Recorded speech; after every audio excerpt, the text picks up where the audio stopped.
আসসালামু আলাইকুম সবাইকে। আশা করি আল্লাহর রহমতে আপনারা সবাই অনেক ভালো আছেন।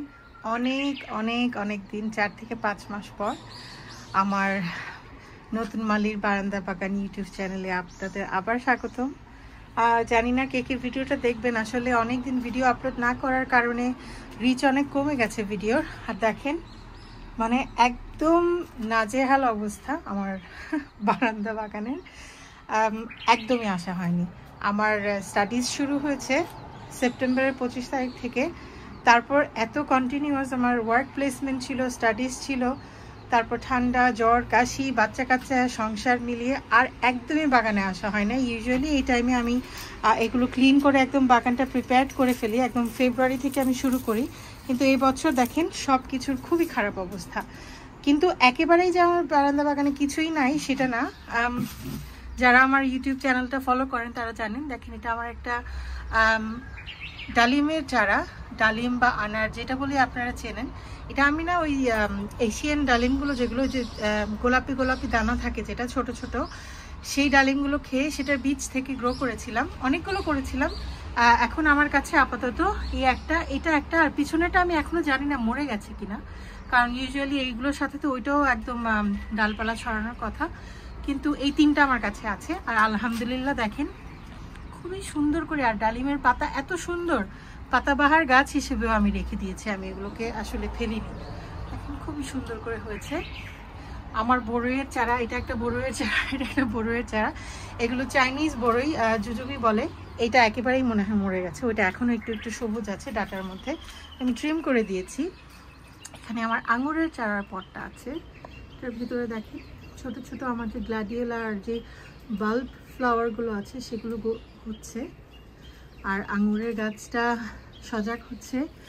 গত বছরে সেই লাউয়ের চারা একদম জড়িয়ে আছে ওটার সাথে। বাগানে খুবই খারাপ অবস্থা। তো এইগুলো কিছু একটা ভালো। আর এখানে দেখেন আমি মাশাআল্লাহ দেখেন মূলা শাক করেছিলাম, অনেক সুন্দর করে, খুব সুন্দর করে সতেজভাবে মূলা হয়েছে। আসলে রোদের কারণে না পাতা ঝলসে যাচ্ছে। এই দুইটা পটে আমি জাস্ট মূলা শাক বীজ ছিটিয়ে দিয়েছিলাম। তো আলহামদুলিল্লাহ এটা আরেকটা ভালো জিনিস হচ্ছে। আর এখানে লাস্টলি দেখেন আমার ধনিয়া পাতা, জানি না কতটুকু দেখা যাচ্ছে রোদের কারণে, কিন্তু এই বছর আমার ধনিয়া পাতাগুলো একদম খুবই ঘন একটা গাঢ় সবুজ সেই কালারটা হয়েছে। আমি খুবই হ্যাপি আলহামদুলিল্লাহ। একটু এদিক টেনে দেখাই, দেখা যাচ্ছে কিনা জানি না। দেখেন গত বছর যেমন আমার পাতাগুলো একদম লাইট কালারের ছিল, হয়তো বা রোদের আলোর অভাবে সেটা হয়েছে আর নাইট্রোজেনের অভাবে, কিন্তু দেখেন এই বছর মাশাআল্লাহ খুবই সুন্দর করে হয়েছে। দুটা পটে ধনিয়া করেছিলাম আর এই দুইটা পটে মূলা। এই হচ্ছে আমার উইন্টার গার্ডেনিং ছিল। আর ফ্রন্টে দেখেন কি বাজে অবস্থা। কিন্তু ওই যে গত বছরে গার্লিক লাগিয়েছিলাম সেগুলো আসলে তোলা হয়নি, সেগুলো আবার নতুন করে এরকম ভেতর থেকে বের হয়েছে। আমি জানি না এগুলোর ভেতরে কতটুকু রোয়া হবে বাকি। আর এগুলো যেগুলো দেখছেন উপরে, এগুলো সব পরগাছা, গরমে রোদে একদম ঝলসে গেছে, মরে গেছে।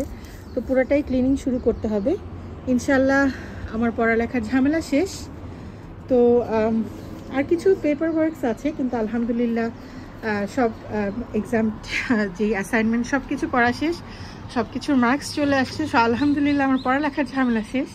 তো এখন একটু বাগানের দিকে মনোযোগ দেবো ইনশাল্লাহ। পরের ভিডিওতে আমি দেখাবো আপনাদের আমার বাগানটা আমি কীরকম ক্লিন করে কি কি গাছ লাগালাম।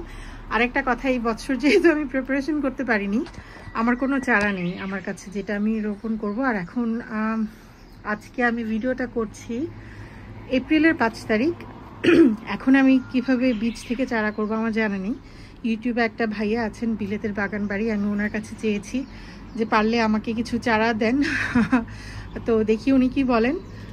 উনি এখানেই থাকেন, আমরা একই শহরে থাকি আলহামদুলিল্লাহ।